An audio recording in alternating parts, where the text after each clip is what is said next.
Hey there guys, and welcome back to another reaction video. I actually wanted to record something else, but let's just say an unforeseen nap really screwed up that plan. Anyway, today we'll be reacting to SCP 2430. Yes, your eyes did not deceive you, it's the immortal Hitler clone. Yep. I mean, if it's an immortal clone, wouldn't you essentially give it hell by repeatedly torturing it? Preferably, I would actually do that one, reenact that one scene in Grand Theft Auto with where Trevor actually attaches shock. Gives that one guy tied down in a chair. Very energizing stimulation to the chest area. Wink, wink. You're a new SCP Foundation researcher on tour of Site-17, familiarizing yourself with the location and its many anomalous inhabitants. It's the second largest Foundation containment site out there.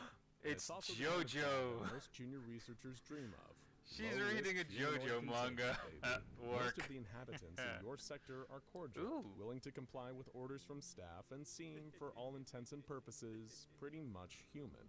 You pass from door to door, looking through the viewing hatch of each one. You can't believe what you're seeing. It's a wonderful who's who of anomalous humanoids. You see the wise, bearded face of SCP-343, known to some as God. You see the blue eyes and shining blonde hair of Iris, SCP-105 looking wistfully into a Polaroid picture. You see the tanned, melancholic face of Kane, SCP-073, as he stares off into the middle distance. Face after face after face passes. You can see yourself getting more familiar with each one. Yes, your time here will be... Wait, was that Hitler? You stop and walk back to the door you just passed, where you can't help but stop and stare in disbelief. Yes, it's him. It's gotta be him. You recognize the unpleasant sneer, the hideous comb-over, the silly little toothbrush mustache. Hey. The SCP Foundation seems to have Charlie Chaplin had a mustache like that, didn't he? The Third Reich in World War II in active Not sure though. And his designation is SCP-2430. You've seen killer toasters and masks that can take over people's minds. Yeah. But you've never seen anything as surreal as this. You immediately run to your superior and ask how and why Hitler is in one of the Site-17 humanoid containment cells. And can you punch him? Because we can guarantee it's one of the most insane stories you've ever heard. It's late April 1945, and the Soviets are rampaging through Nazi Germany. But seriously though, I would run up to my superior in that case, ask why the hell is Hitler there, and can I either punch him or kick him in the balls, or I mean in his one ball. Anyway. Germany, destroying everything in their path. The German forces have been nearly obliterated, and Hitler and the rest of his Reich Chancellery have retreated to a secure bunker beneath Berlin. I have a there on April 30th, 10 days after his 56th birthday, Hitler died. This was truly unfortunate for the Soviets, as they wished to have had the chance to kill him themselves. 2 days later, Soviet forces stormed the Führer bunker. I mean, it was little more than a formality at that. no offense that I paused the video here, but if you actually look at it, Stalin killed a lot more than Hitler. Both still bad people and all, but still, Stalin did a lot more, caused a lot more death. It's just not that well known. Anyway, continuing. Point, as the news of Hitler's death had already gone public. Let me get some voodoo all shit. All that was left of Hitler was a pile of mostly burned remains. A fitting end for someone who had caused the same cruel fate for so many others. They collected what was left of Hitler's body and brought it back to the fatherland, a kind of trophy for their nation. But Hitler dying before Joseph Stalin could get his hands on him was not what Stalin wanted. They're gonna do some Hitler magic had not shit only to caused the deaths revive of him, aren't millions they? of Russians, he had personally betrayed Stalin's trust. And when you betray Stalin, bad things happen to you. Very, very bad things. 2 years earlier, in 1943, Oh dear. Soviet forces had raided a camp in Genowiska, belonging to the Obskura Corps. Think of them as the Nazis' own version of the SCP Foundation, who were hell-bent on gathering anomalous people and artifacts to increase the power of the Third Reich. They were a far more militant offshoot of the Teal Society, a group that described itself as a study group for Germanic antiquity. While this may seem innocent, the Teal Society was actually a racist cult, closely aligned with the goals and ideas of the German Nazi Party. Many have also speculated that they were heavily involved in the occult, and it's this mysticism-obsessed offshoot that went on to form the Obskura Corps. And in their Genowiska base, they'd obtained 100 pieces of enchanted occult flesh with human skeletons embedded in each of them. This flesh was believed to originate from the mythological Sarimnir, the beast hunted and eaten again and again by the pantheon of Norse gods, having the qualities of both a wild boar and a goat. The flesh can bond to skeletons and give them a quality somewhat like immortality. Any flesh cut from them will regrow time and time again if given a rest period. Now that he had both the flesh of Sarimnir and Hitler's burnt remains, Stalin had an idea. A perfect way to not only bring satisfaction to the Russian people and the world, but to finally exact the true revenge that Hitler had denied to him. He again, so I'm guessing now that this immortal Hitler is mostly pig. I mean, he was a pig, right? Called it Project Judica, namely after the very bottom level of hell reserved for betrayers like Judas. A perfect tribute for an old ally turned enemy. I mean, to be fair, but if Stalin is probably burning in hell next to Hitler. Needed to live again. For years, Stalin's top scientists tried to use arcane methods to resurrect Hitler by combining his remains with the flesh of Sarimnir. At times, they even came close to creating a new Hitler, but there was one huge issue. The creature they created could not feel pain, and for Stalin's plans of violent and painful retribution, the lack of suffering simply would not do. They destroyed what they had created and went back to the drawing board. Stalin would stop at nothing to get what he wanted, even if it meant breaking every law of nature in the process. In order to make his twisted dream a reality, Stalin formed an unholy alliance with a group known as the Uralic Fleshcrafters, a neo-Sarkic cult that was a branch of the nightmarish religion of Sarkicism. This group essentially worships avatars of flesh, corruption, and disease, and are behind some of the most terrifying and disgusting anomalies out there, including the flesh that hates and the Bone Orchard. True Sarkists the Bone Orchard show the sounds proper fun. devotion to their vile deities and know the right rituals to contact them. Seriously. Are often granted anomalous powers that spread the That Sarkic influence is an further SCP I across should the check known out. dimensions. These powers will usually involve having a supernatural ability to manipulate the flesh of themselves and others, allowing them to enhance their bodies, cheat death, and warp their enemies beyond repair. They can sometimes even create life, if they're a powerful enough acolyte of Sarkicism.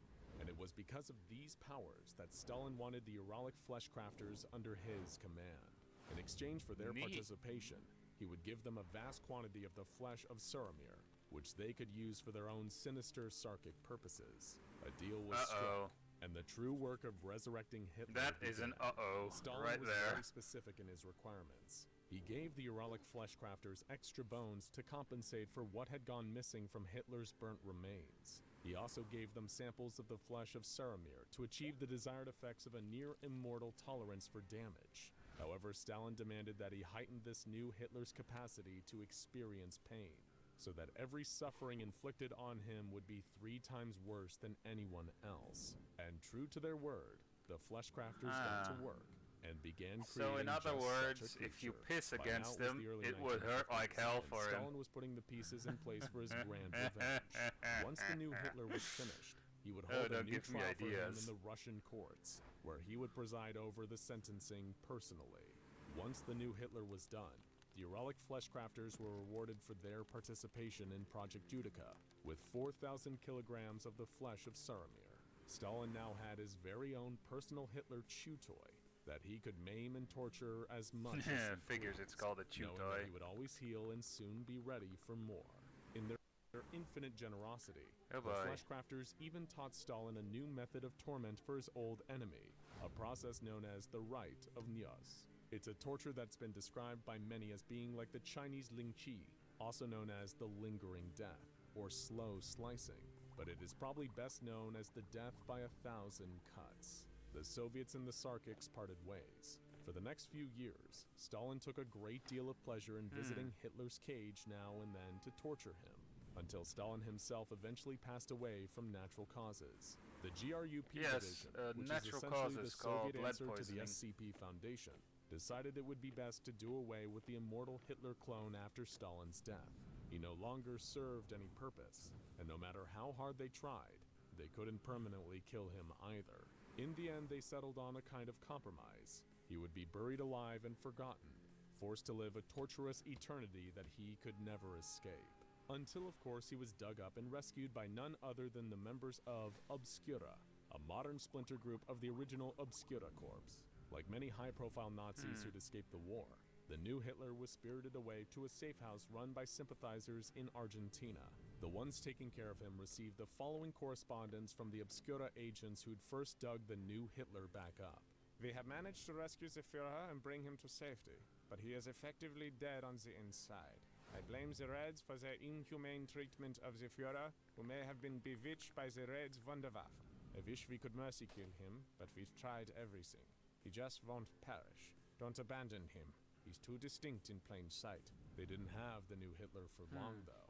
In 1960, efforts to hunt down the remaining Nazi fugitives increased in intensity.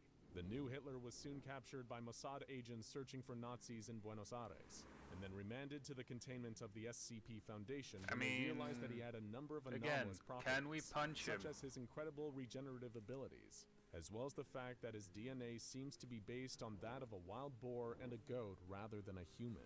However, X-rays conducted by the Foundation have discovered traces of cyanide still in his system, as well as traces of lead in his skull where the bone has regrown over the bullet. In other words, it was unquestionably the real Hitler, and he was now in Foundation custody forevermore. It's such a wild story even by Foundation standards that you can barely summon the words to respond once your supervisor is finished. He just stands there with a slight smile, basking in your amazement. Before you can even ask again, he confirms the facts one more time. Yes, it is the real Hitler. The only functional difference is that he can't die, and he has a heightened sense of pain compared to most people. You think on what you've been told for just a moment, and then you have only one question. Are we allowed to punch him? Your supervisor smiles and says, of course, we all do. Now go check out SCP-1861, the crew of the HMS Wintersheimer, and SCP... I fucking called it. First thing I'd ask, can I punch him?